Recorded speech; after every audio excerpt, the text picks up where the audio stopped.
The universe is not silent. You just have to know how to listen. From my perch in the cold heart of the Whispering Archipelago, I listened for a living.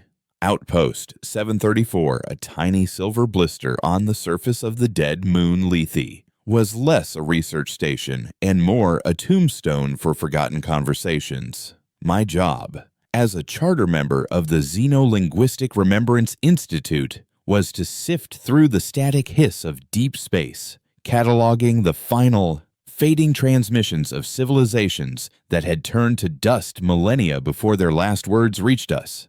It was a lonely vigil, a life spent in the service of ghosts. Most of my colleagues heard only noise, the random crackle and pop of dying stars and distant quasars, but I heard patterns, echoes of syntax in the solar winds, remnants of grammar in the gravitational wave distortions. I have a rare form of neurosynesthesia. My brain translates complex data streams into sound and color, a perpetual, private symphony of information. Where others saw a data plot, I saw a cascade of sapphire and gold and heard a chord progression that could break your heart.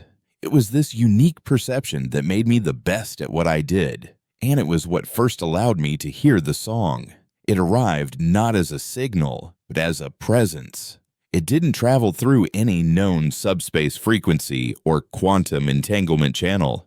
It simply was a melody that resonated in the space between atoms, a harmonic that vibrated in the very structure of space-time. It was impossibly ancient, a tune woven from the birth cries of the first stars and the silent, patient expansion of the void. My instruments, the most sensitive in the known sectors, registered it as nothing more than a subtle, cyclical anomaly in the background radiation, a ghost in the machine. But to me, it was a voice, a clear, complex, and deliberate composition that defied every law of physics and information theory. It was a phantom song. I became its sole audience. For the first 3 weeks, I told no one. The Institute would have dismissed it as an equipment malfunction, or worse, a symptom of psychological decline from prolonged isolation. They would have sent a psych eval team, not an exploratory probe. And there was another, deeper fear that kept my discovery locked behind a wall of encrypted personal logs, the Silentium. They were the galaxy's self-appointed librarians of oblivion, a technocratic order dedicated to the principle that some knowledge is too dangerous to exist. They called it ontological contamination, the idea that certain information could fundamentally unravel the fabric of reality. They hunted whispers and rumors of what they called the source code, the primordial patterns of creation, and wherever they found a trace of it, they brought absolute, sterile silence. They didn't just burn books, they sterilized planets, erased star charts, and memory-wiped entire populations, all to protect the universe from the sin of knowing itself too well. This song, this impossible, physics-defying melody, felt exactly like the kind of thing they would kill to keep quiet. So I kept listening, alone, as the music worked its way into me. My synesthesia began to change, to evolve. The quiet hum of the station's life support system, once a dull, monotonous drone, now sounded like a steady bass continuo. The flicker of a failing light panel in the corridor became a percussive splash of silver and violet light. The song was a key, unlocking a deeper layer of sensory input. I started seeing the world not as solid matter, but as a tapestry of vibrating frequencies. I could see the stress patterns in a metal bulkhead as a dissonant, clashing chord of angry crimson. I could see the pure, clean energy flowing through a power conduit as a warm, golden hum. The station was no longer a machine, it was an orchestra, and I was beginning to learn the score. The change wasn't just perceptual. One evening, while humming a particularly complex passage of the phantom melody, I reached for a cracked data pad. As my fingers brushed its surface, the crystalline screen, fractured by a drop weeks earlier, flowed back together. The spiderweb of cracks vanished, leaving the surface perfectly smooth. The molecules seemingly sunk back into their proper lattice. I dropped it, my heart hammering against my ribs. It wasn't magic, it was resonance. The song wasn't just a signal, it was an instruction set. A set of primordial commands for how reality was supposed to behave. I began to experiment, timidly at first. I hummed a low, resonant frequency from the song near the station's hydroponics bay, and the sickly, pale lunar fungi blushed with a vibrant, healthy green overnight. I focused on a phrase that felt like a mathematical proof and replayed it in my mind while looking at a corrupted data file. The code unscrambled itself, errors vanishing like mist in the sun. I wasn't just listening to the universe's oldest song. I was learning how to sing along. I was terrified. I was exhilarated. For the first time in my life, I wasn't just hearing the echoes of dead things. I was touching the source of life itself. The creators of this music, whoever they were, weren't just a species. They were architects. They didn't just live in the universe. They had tuned it. They had composed reality itself, and their masterwork was still echoing through the halls of creation. But this new, wondrous understanding came with a looming shadow. On the 53rd day of my secret study, the station's long-range proximity sensors chirped an alert. A single vessel had just dropped out of slip space at the edge of the system. It was sleek, black, and utterly non-reflective. A sliver of absolute nothingness against the starfield. It broadcast no identification, no hailing frequencies, nothing. It just moved with a cold, predatory certainty. My blood ran cold. The ship's design was unmistakable. An image from panicked news reports and hushed warnings shared between independent researchers. It was a Silentium purifier. They knew. I didn't know how, but they knew. Perhaps my quiet experiments had sent out ripples they could detect. Perhaps their instruments were sensitive enough to hear the faint resonance of the song itself. Or perhaps they had simply been monitoring the archipelago for centuries, waiting for someone like me to finally tune their radio to the right station.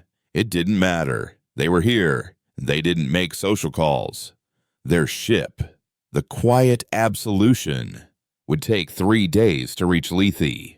3 days until they would land, breach the station, and sterilize everything inside, including me. Panic set in. A cold, sharp-edged thing. I had to run. But where the station's only escape vessel was a short-range shuttle, the Echo Jumper, barely capable of reaching the nearest trade route, a route the Silentium would undoubtedly be watching. I was trapped. I spent a day frantically trying to erase my logs, to cover my tracks, but it was a fool's errand. The song wasn't in my computers anymore. It was in me. It was woven into my DNA, my neurology, my very soul. They would find it just by looking at me. On the second day, as the purifier ship grew from a black speck to a menacing dagger in the moon sky, despair gave way to a strange, defiant calm. I sat in the observatory dome, the star-dusted void surrounding me, and I listened. I let the phantom song wash over me, not as a scientist analyzing data, but as a student listening to a teacher. The melody was vast, containing multitudes. There were passages of cosmic creation, soaring areas that spoke of nebula coalescing into stars. There were somber, mournful dirges that mourn the death of galaxies. And hidden deep within its structure, I began to perceive something else, a language of cartography. The song wasn't just a composition, it was a map. The architects hadn't just tuned reality, they had built pathways through it, hidden channels that bent space-time in ways conventional physics couldn't comprehend. They were like secret currents in the ocean of the void, flowing between the stars, and the melody was the key to navigating them. The fear in my chest was replaced by a wild, desperate hope. The Echo Jumper couldn't outrun the Silentium in normal space, but maybe it didn't have to. The station itself was old, built upon the ruins of a structure far more ancient than humanity's presence in this sectors. The Institute had called the deep, sub-level structures geological anomalies, but now, as I hummed a searching, inquisitive harmony, I could feel a response from deep within the moon's core. Faint vibrations answered my call. The station wasn't just built on ruins. It was plugged into a machine, a dormant, ancient device of the architects. On the final day, with the quiet absolution now in low orbit, its shadow falling across the plains of gray dust outside, I made my choice. I ran to the Echo Jumper, not with a flight plan, but with a song in my heart. As I strapped myself into the pilot seat, I closed my eyes and focused. I ignored the blaring proximity alerts and the cold, synthesized voice of the station's VI warning me of the imminent threat. Instead, I hummed. I sang a chord that I knew instinctively was a chord of awakening, a note of activation. The station groaned around me deep in the moon's crust. Something ancient and powerful stirred. The lights in the hangar flickered and died, replaced by a soft, internal luminescence that pulsed from the very walls. Geometric patterns of blue and silver light raced across the floor, converging on the shuttle. The humming intensified, the entire station vibrating in sympathetic resonance with my voice. The Silentium must have detected the massive energy surge, their communications chatter, which I could now perceive as a frantic, discordant screech of sharp reds and oranges, spiked in alarm. They didn't know what it was, but they knew they had to stop it. Magnetic grapple fired from their ship, slamming into the hangar door, preparing to rip it from its moorings. There was no more time. I pushed the shuttle's thrusters to full, but I wasn't flying it. The song was. I sang another passage, a melody of location, of destination, a series of notes that felt like a star chart burned into my memory. In front of the shuttle, the air itself began to shimmer. Space-time buckled, twisting into a shimmering, iridescent vortex, a tunnel of impossible colors and singing light. It was one of their pathways, a Weaver Road. The hangar door was torn away, and for a moment I saw the cold, black maw of the Silentium ship. But it was too late. With a final, soaring note that was part prayer and part command, I plunged the Echo Jumper forward, not into the void of space, but into the heart of the song. The universe outside dissolved into a symphony of light and sound, and I was thrown back against my seat, a fugitive guided only by a ghost melody, heading deeper into the forgotten spaces of the Whispering Archipelago, leaving the silence far, far behind. Traveling through the Weaver Road was like being unborn and reborn 1,000 times a second. There was no forward momentum, no sensation of speed, only a constant, overwhelming state of transition. My physical body was strapped into the pilot seat of the Echo Jumper, but my consciousness was dissolved, poured into the river of the song itself. My synesthesia, once a unique quirk of my neurology, was now the very language of this new reality. The universe I had known, a place of silent vacuum punctuated by points of light, was gone. Here, space was a symphony. The shuttle wasn't flying. It was a single note held within an infinite chord, carried along by a melody that was both the path and the vehicle.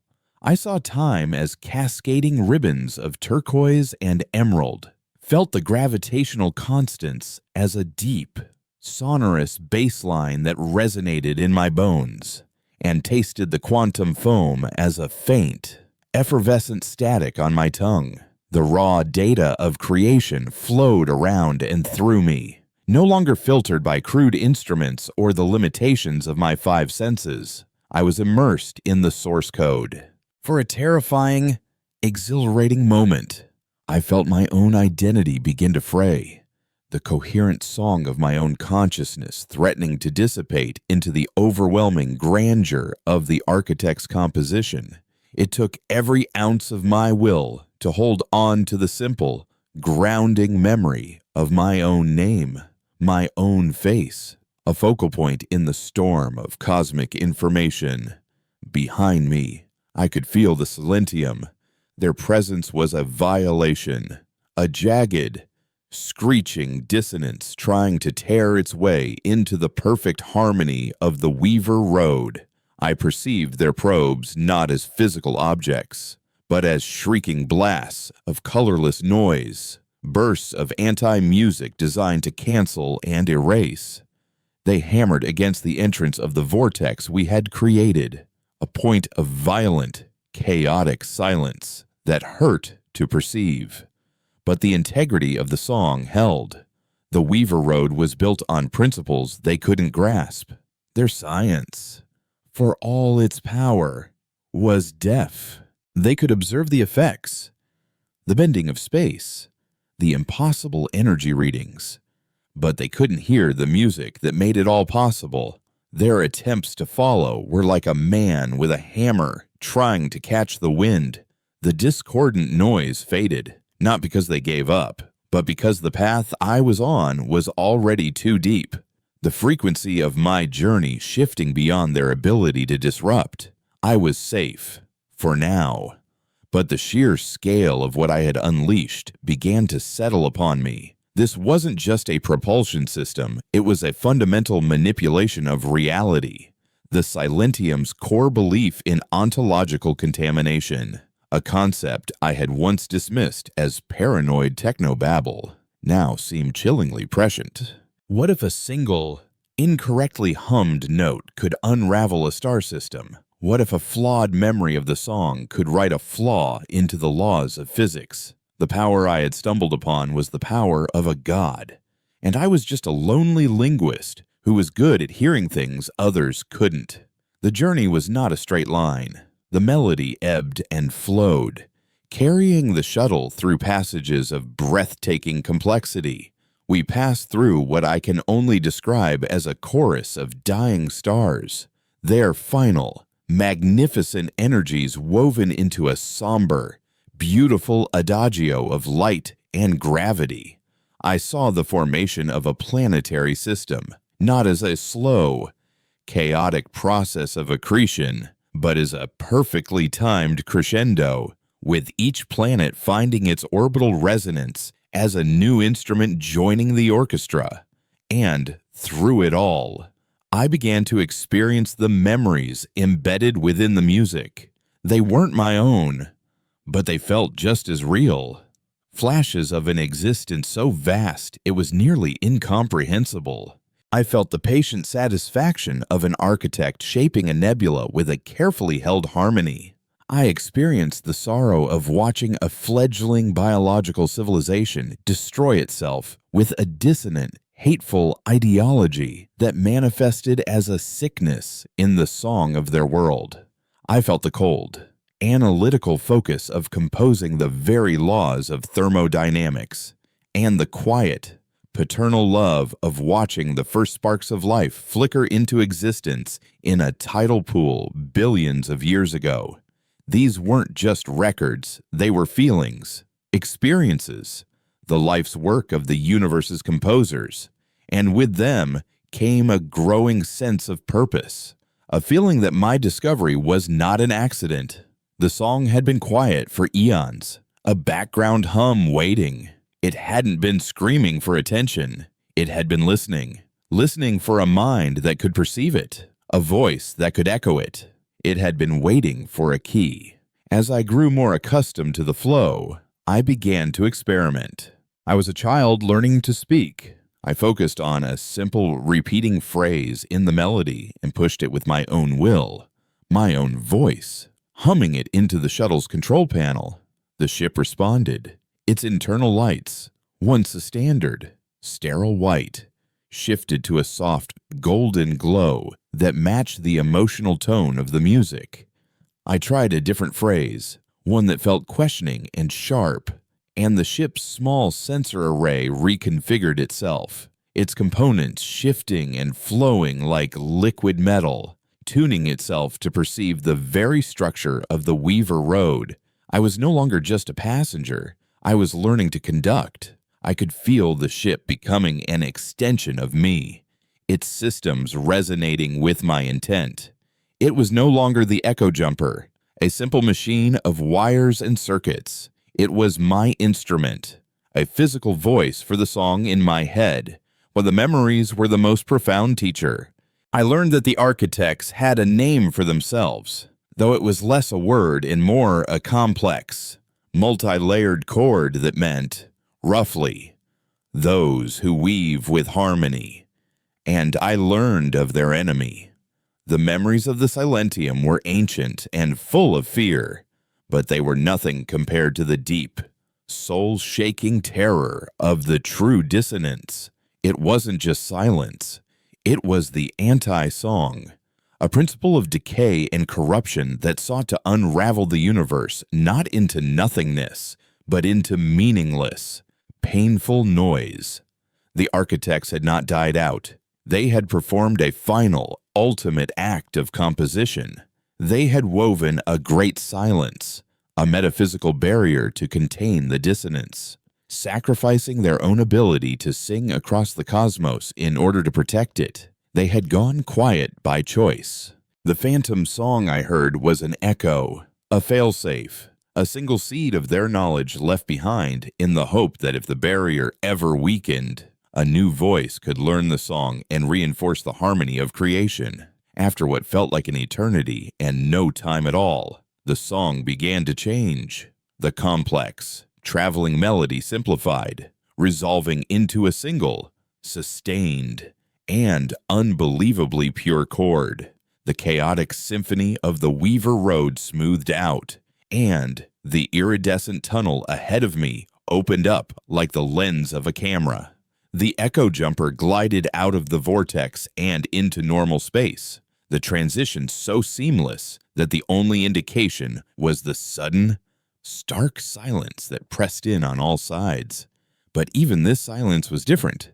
It wasn't empty, it was poised, expectant. We floated in the heart of a structure that defied belief.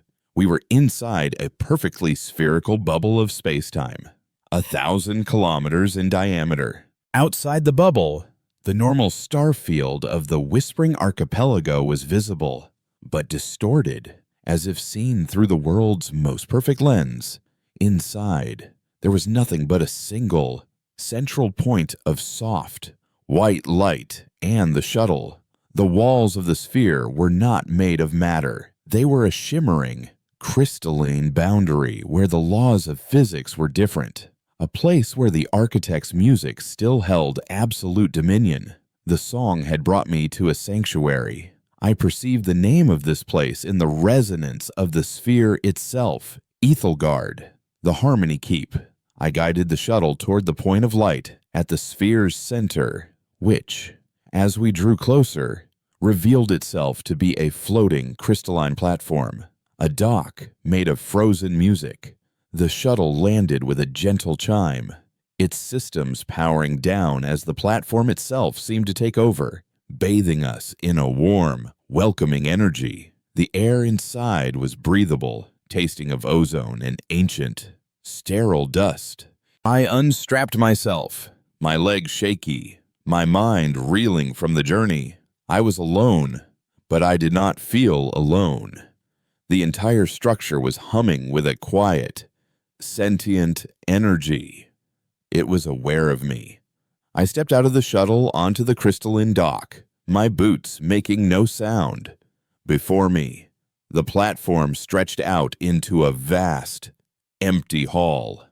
Its floor, walls, and ceiling all made of the same faintly glowing, translucent material. Geometric patterns pulse slowly within the crystal, shifting in time with a slow, silent rhythm I could feel in my chest. This place wasn't just a building, it was a living entity. A single, pure note held this entire construct together, a note of such stability and power that it felt like the anchor of the universe. As I walked toward the center of the hall, the light began to coalesce.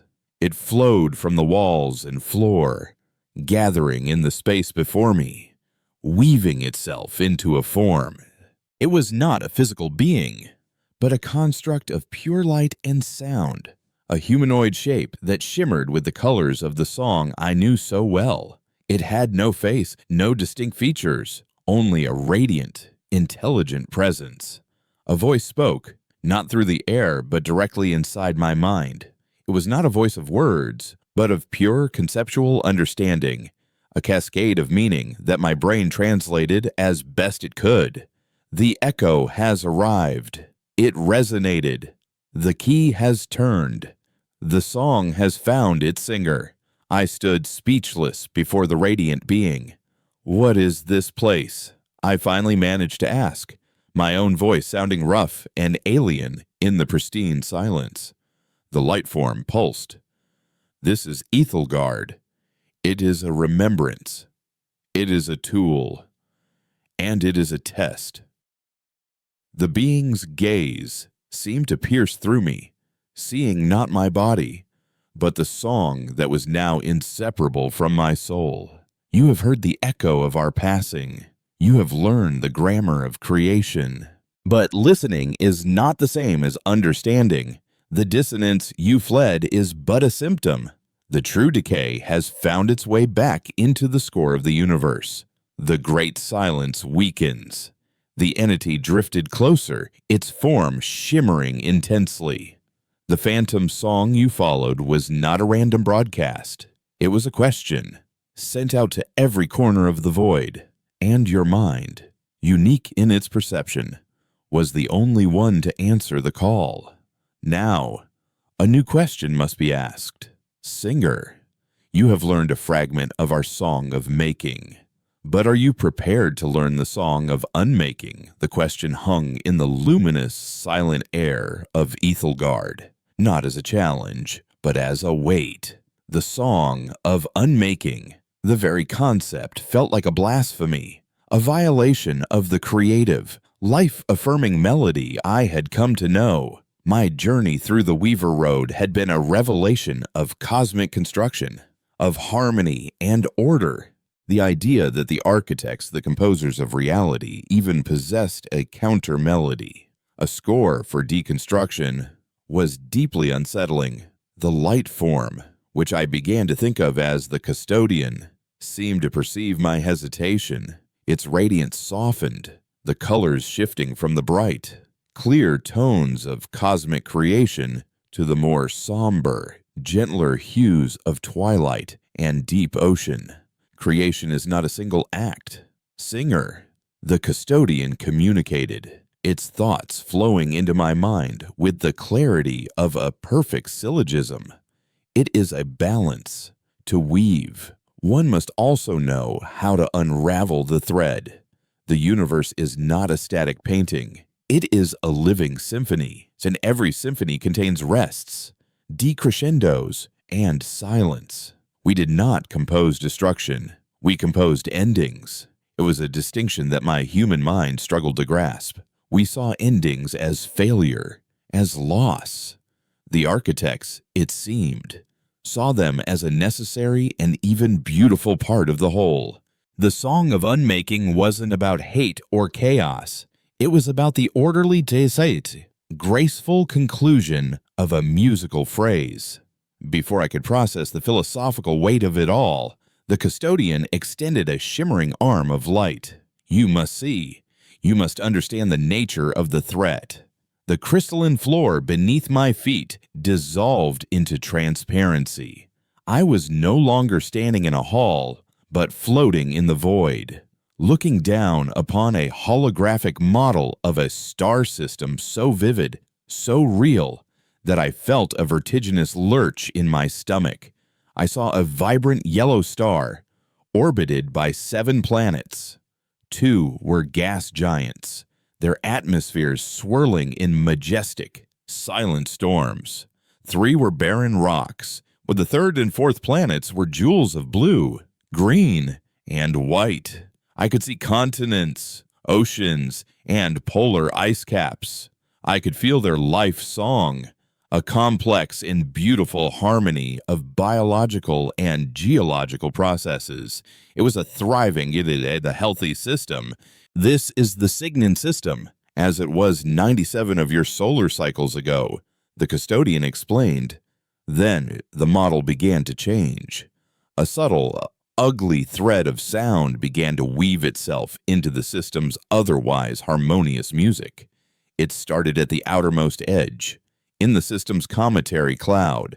I perceived it as a sickly, discordant hum, a sound like grinding metal and weeping strings, colored in shades of greasy brown and feverish purple. It was the anti-song, the dissonance. I watched, horrified, as the dissonance spread inward. It didn't travel like a shockwave or a fleet of ships.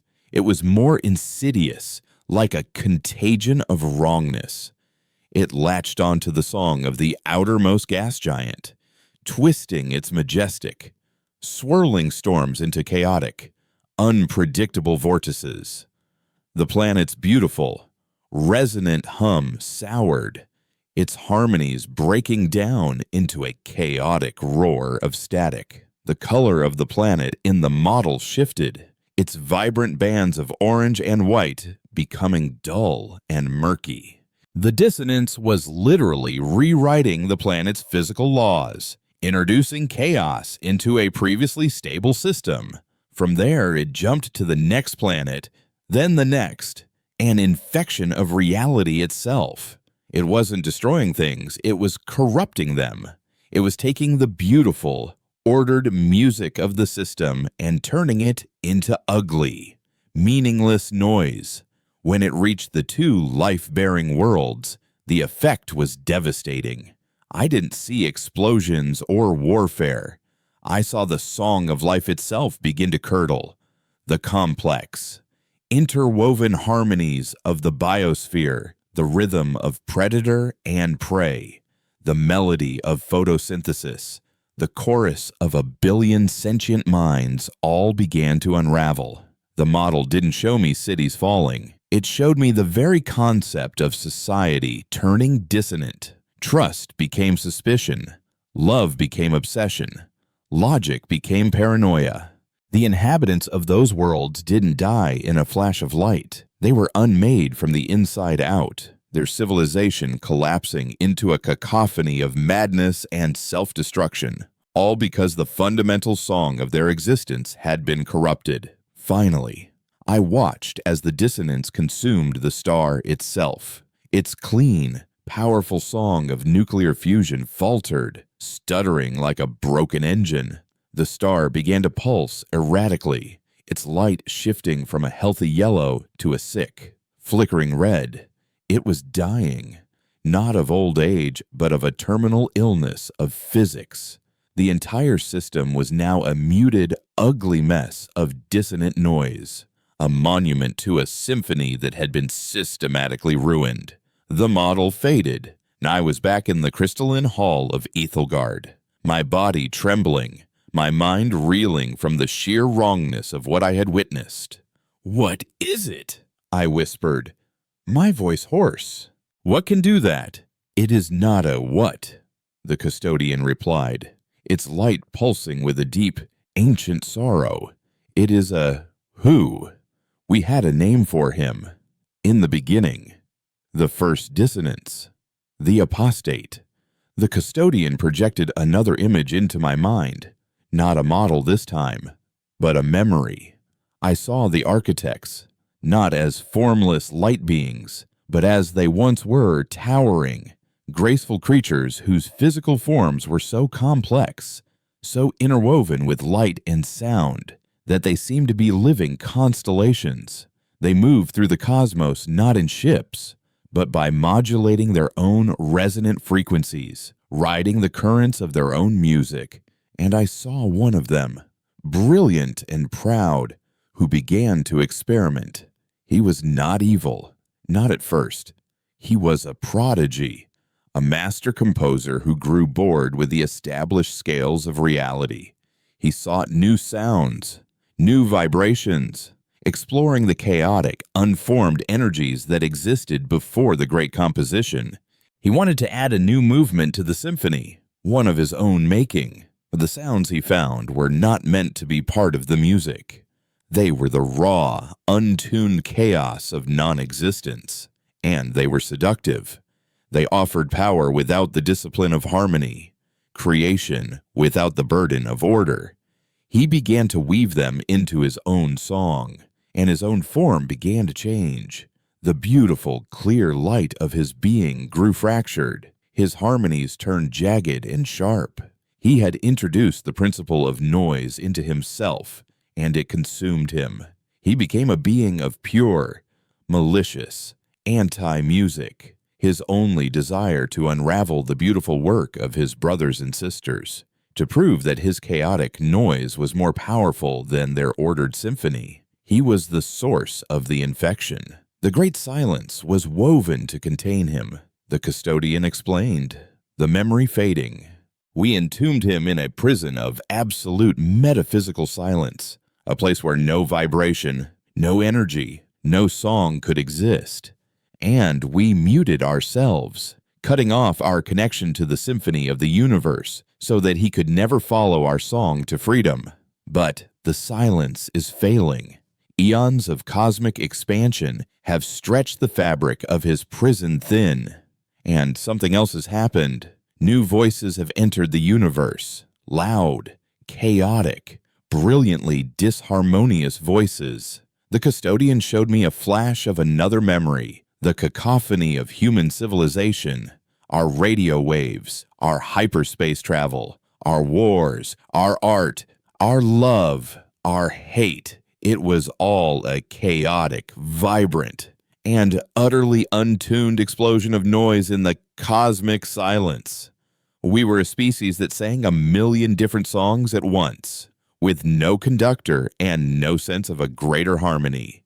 Your species did not break the prison, the custodian clarified, but your noise provided a resonance, a sympathetic vibration that the apostate could use to gently pluck at the threads of his cage. He has begun to whisper his anti-song through the cracks, and that is what you witnessed in the Signan system.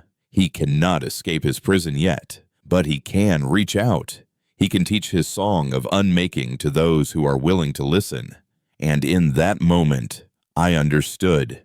The Silentium. They weren't just paranoid librarians.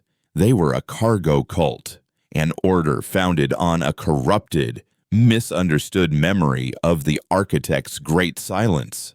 They sought to impose silence on the universe, believing that any complex information, any powerful song, was the source of the danger. They were treating the symptom, not the disease. And in their brutal, deaf crusade, they were silencing the very voices that might be needed to fight back. They were the unwitting pawns of the apostate, spreading a lesser silence that made the universe more vulnerable to the greater one. What is the song of unmaking, I asked, my resolve hardening. If I have to fight this apostate, I need to understand what he's doing.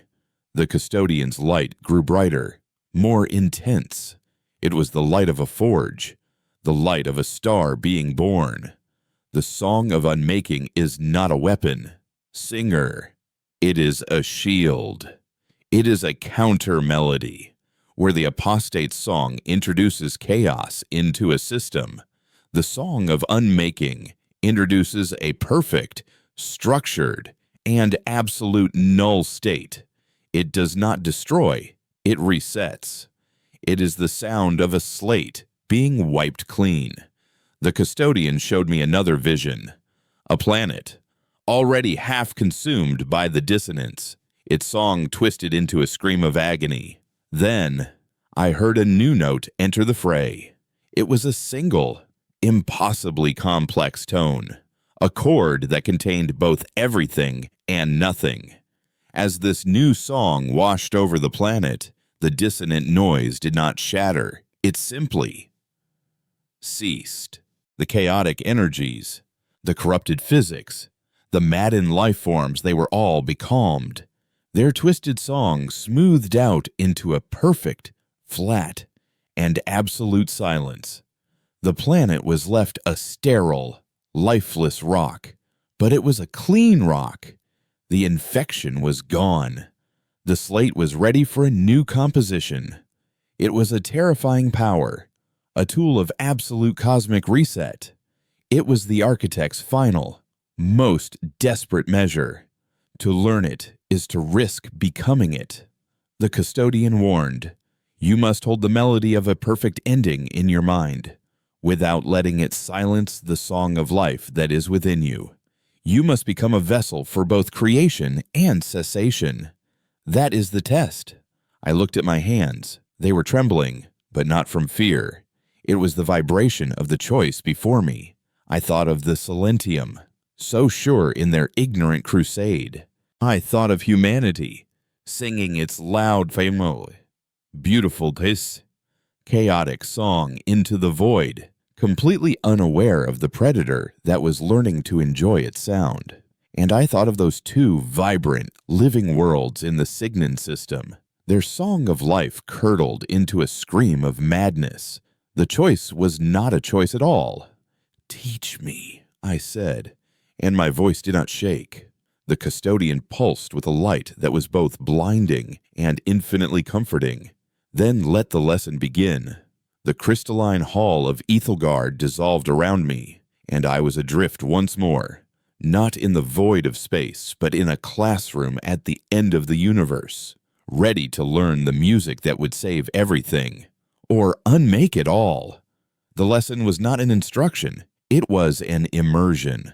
There were no words, no diagrams, no patient explanations. The custodian simply opened a floodgate, and the raw, conceptual structure of the song of unmaking poured into my consciousness. It was a torrent of elegant, terrifying logic, a melody constructed from the fundamental constants of the universe, arranged in a sequence that resulted in their perfect cancellation. I felt the strong nuclear force not as a binding energy, but as a harmony that could be countered, muted by a precise and opposing vibration. I experienced electromagnetism as a soaring, melodic line that could be brought to a sudden, dramatic rest with the introduction of a single, perfectly placed antiphonic note. Gravity, the deep, patient bass line of the cosmos, could be silenced, its resonant hum soothed into absolute stillness. It was the physics of nullification, the metaphysics of the void. My mind, which had thrilled to the creative complexity of the architect's first song, now recoiled from the stark, absolute purity of this new one. Learning the song of creation had been like learning to paint with an infinite palette of colors. Learning the song of unmaking was like staring into a canvas of perfect, light-devouring black, so profound that it erased the memory of color itself. The danger the custodian had warned of became immediately, terrifyingly real. As the knowledge flooded me, I felt my own inner song begin to falter. The complex, chaotic, and vibrant music of my own human consciousness, my memories, my hopes, my fears, my very sense of self began to sound crude and dissonant in the face of this perfect, silent chord. The song of unmaking was seductive in its purity. It offered an end to all conflict, all pain, all confusion. It was a promise of ultimate peace, the peace of non-existence. I felt a powerful urge to just let go, to allow my own messy, imperfect song to be smoothed over, erased by this beautiful, final note. It was a siren's call to oblivion. I fought back, clinging to the most disharmonious, illogical, and painfully human parts of myself. I focused on the memory of the acrid smell of burnt coffee in the outpost's rec room, a flawed, ugly sensation that had no place in the perfect calculus of the architect's music. I remembered the irrational pang of loneliness I felt watching a binary sunset, a messy, sentimental emotion that was pure noise. I held on to the memory of my own frustration, my anger at the Silentium, my terror when their ship appeared. These imperfections, these dissonances, they were the anchors of my identity. I was not a perfect composition. I was a flawed, chaotic, and gloriously loud piece of music, and I would not be silenced. Slowly, painfully, I began to find a balance. I learned to hold the song of unmaking in one part of my mind, a tool separate from myself, a silent, deadly instrument I could choose to wield, but not become. I learned to be the singer, not the song. The custodian observed this internal struggle. Its light formed a silent, steady presence. It offered no help, no guidance. This was the core of the test to hold the power of a god without losing the soul of a mortal. After what felt like a lifetime of this silent, internal battle, the torrent of information subsided. I was left kneeling on the crystalline floor of Ethelgard, gasping, my body slick with a sweat my environment suit had long since wicked away. I felt hollowed out, scoured clean, but I was still myself. The chaotic song of my humanity was still there, quieter, perhaps, more sober, but intact. I had passed. It is done. The custodian resonated, its light now filled with something that felt like approval, or perhaps relief. You are now the bearer of the final chord, a terrible, necessary burden. I rose to my feet, feeling a new and terrible weight within me. The power was not a thrill, it was a sorrow. I now understood that the architects had not seen this as a weapon of war, but as an act of cosmic euthanasia, a merciful ending for a reality too sick to be saved. "Where do I go?" I asked, my voice flat.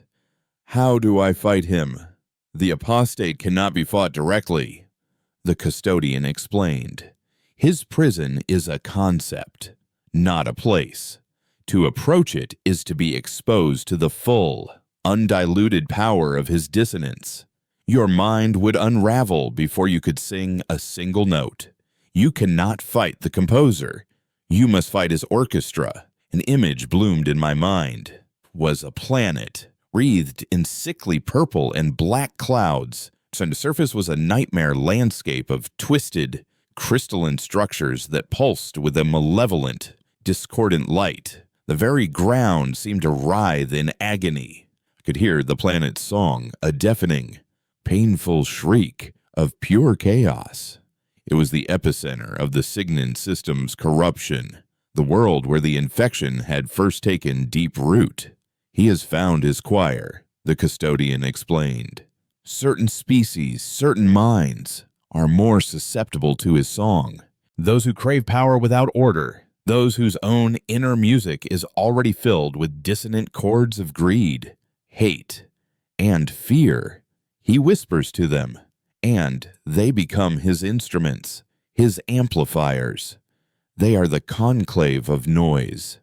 The image zoomed in. I saw beings moving on the planet's surface.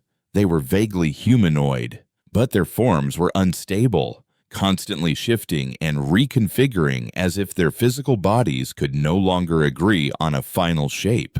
They were building towers, but not of metal or stone, but of solidified, screaming sound, structures that acted as focusing lenses for the apostate's anti-song, broadcasting it out into the void. This planet, once a vibrant, living world, was now a weapon aimed at the heart of the galaxy.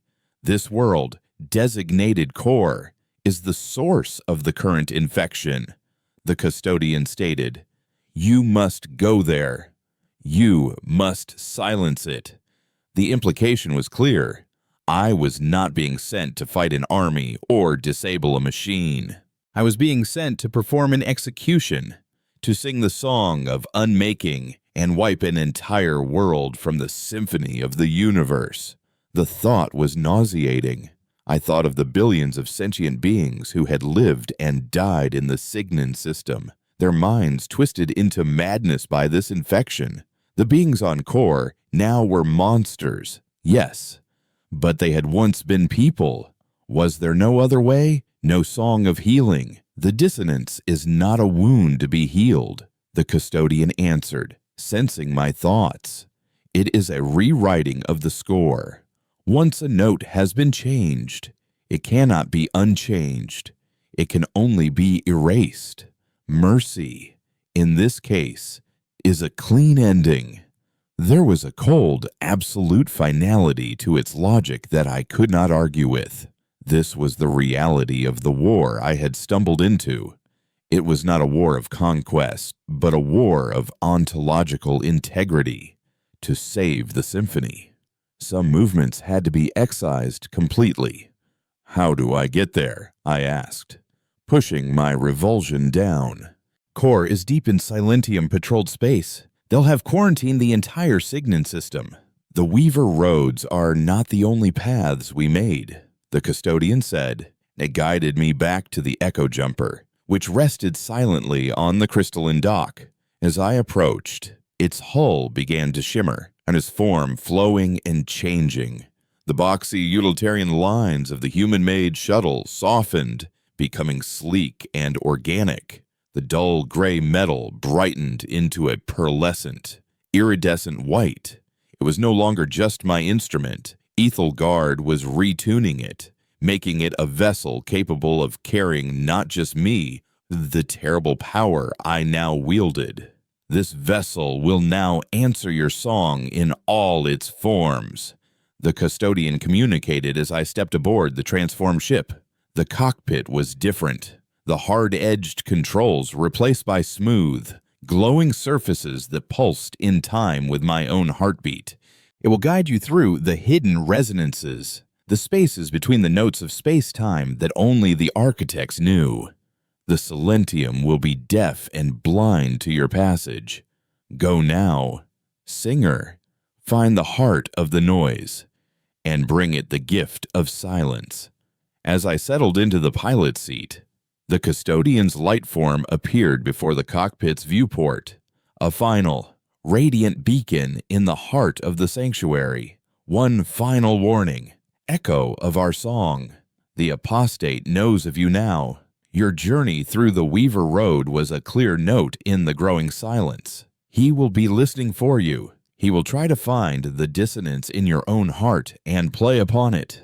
Guard your song, or you will become his finest instrument. And the light form faded, and the platform beneath the ship dissolved. I was floating once more in the perfect, silent sphere of Ethelgard. I closed my eyes, took a deep breath, and, for the first time, I consciously sang a new kind of song. It was not the song of making that had opened the Weaver Road, nor the song of unmaking that now rested like a cold stone in my soul. This was a song of passage, a quiet, intricate melody of navigation that instructed space-time itself to create a path for me. The ship, now a part of me, responded instantly. It didn't jump to hyperspace or tear open a vortex. It simply phased. The sphere of Ethelgard, the distorted stars of the archipelago, all of it slid away. Like a scene change on a cosmic stage, we were moving through the hidden channels, the silent rests between the beats of reality. My destination was a single, screaming note of chaos in a dying star system. I was an antibody carrying a dose of absolute poison on my way to sterilize a wound in the fabric of existence, and for the first time, I felt the profound, crushing weight of my own terrible silence. The journey to Core was a silent pilgrimage through the universe's negative space. The ship, now less a machine and more a manifestation of my will, slid through the gaps in reality with the quiet grace of a thought. There were no stars, so no nebulae, just the feeling of immense, empty passages and the constant, low hum of my own focused intent, keeping the path stable. During this transit, I felt the apostate's presence for the first time. It was not a direct assault, but a subtle, insidious whisper at the edges of my consciousness. He found the dissonances within me, the quiet, fearful chords that every human carries, and he began to play them. He showed me visions of the Silentium capturing me, their cold, sound-dampening fields snuffing out my song, leaving me a deaf, mute prisoner in an eternal void. He played upon my loneliness, amplifying the memory of my solitary life at the outpost, twisting it into a narrative of abandonment and cosmic insignificance. He was a master of psychological warfare, a composer of despair. But the custodian's warning, and my own brutal self-examination in Ethelgard, had prepared me. I recognized his influence for what it was, an attempt to corrupt my inner song, to make me doubt myself so that my hold on the final chord would weaken. I countered his whispers not with power, but with acceptance. I acknowledged my fear. I embraced my loneliness. I made these painful, dissonant notes a part of my own song, weaving them into the complex harmony of my identity. I would not let him use my own humanity against me. By accepting my flaws, I robbed him of his weapons. The whispers faded, replaced by a palpable sense of frustrated silence. He knew he could not break me from a distance. We emerged into normal space at the edge of the Signan system. The change was a physical blow. The silence of the void here was wrong. It was a dead, heavy silence, thick with the echoes of extinguished life. The system's star, the source of the infection's initial corruption, was now a bloated, ugly crimson, pulsing erratically like a dying heart. Its song was a pained, labored groan. In the distance, I saw the Silentium fleet. Dozens of their black, silent ships formed a geometric blockade around the system, a quarantine of the damned. They were a wall of enforced silence, completely unaware that the true threat was a sound they couldn't hear, broadcasting from the planet at the center of their cage. My ship, cloaked in its own perfect silence, slipped past their sensor nets like a ghost. They were listening for engine signatures and energy readings, deaf to the song of a vessel that was a part of space-time itself. As I drew closer to Core, the apostate's music grew from a whisper to a roar. It was a physical pressure, a psychic scream that battered against the ship's hull and my own mind. It was a symphony of agony, a masterpiece of chaos. The planet was worse than the custodian's model had shown. The crystalline towers of solidified noise now covered the entire surface, pulsing in a manic, asynchronous rhythm. The atmosphere was a toxic purple haze, and the very ground seemed to be in constant, agonizing flux. This was not a world anymore. It was a tumor in the fabric of reality. This was the moment of truth. My hand trembled as I prepared to unleash the song of unmaking. To erase a world, even a monstrous one, felt like an unforgivable sin. I saw a flash of the vibrant, living planet it had once been, a phantom limb of the universe that I was about to amputate. It was in that moment of hesitation that the apostate struck. A single, powerful, and deceptively beautiful voice spoke directly in my mind, cutting through the chaos. So, the little echo has come to sing us to sleep. The voice was not a shriek of noise. It was cultured, intelligent, and filled with a profound, ancient weariness. Do you truly believe that silence is the answer? Little singer, look at what your harmony has wrought. A universe of endless, predictable repetition. The same stars burning in the same way, the same laws governing every atom. It is a beautiful, perfect, and utterly boring composition. I offer the universe a new movement, a movement of infinite possibility, of change, of freedom from the tyranny of the original score. His words were a poison dart aimed at the heart of my purpose.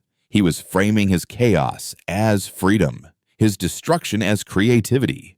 A part of me, the part that had always felt constrained by rules and routines back at the outpost, felt a dangerous flicker of resonance with his argument. I do not destroy. The apostate's voice continued, smooth and seductive. I improvise. Join me, singer. Your voice is strong. Together, we could compose new realities, create symphonies of chaos that would make the architect's work seem like a child's nursery rhyme.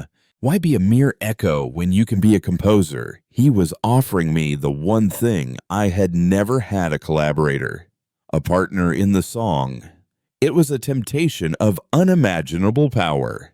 But then I remembered the memory the custodian had shown me, the silent, screaming madness of the Signan people as their minds were unmade.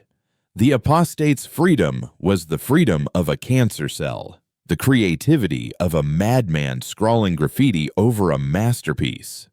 Your song is a lie, I said, my voice filling the cockpit, a clear, sharp note of defiance against his overwhelming chorus. It's not a new composition. It's just noise. And the only thing you do with noise is turn it off. I closed my eyes and let go of my fear, my hesitation, my pity. I became the instrument. I opened my mind and my soul, and I sang the song of unmaking. It was not a sound. It was an absence of sound so profound it became a presence. A perfect and structured, absolute null state flowed out from my ship, a wave of pure cessation. It was not violent. There was no explosion, no flash of light. It was a gentle, terrifying erasure. The shrieking, chaotic song of core faltered. The pulsing crystalline towers froze, their manic light dimming. The writhing ground grew still. The toxic purple atmosphere clarified, then dissipated into nothing. The entire planet was becalmed. The apostate screamed in my mind, a raw, desperate shriek of pure fury and disbelief as his greatest instrument was silenced. His voice, once so confident and seductive, was now just a raw, impotent burst of static. The song of unmaking washed over the planet, and one by one, every corrupted note of its existence was smoothed over, reset to zero.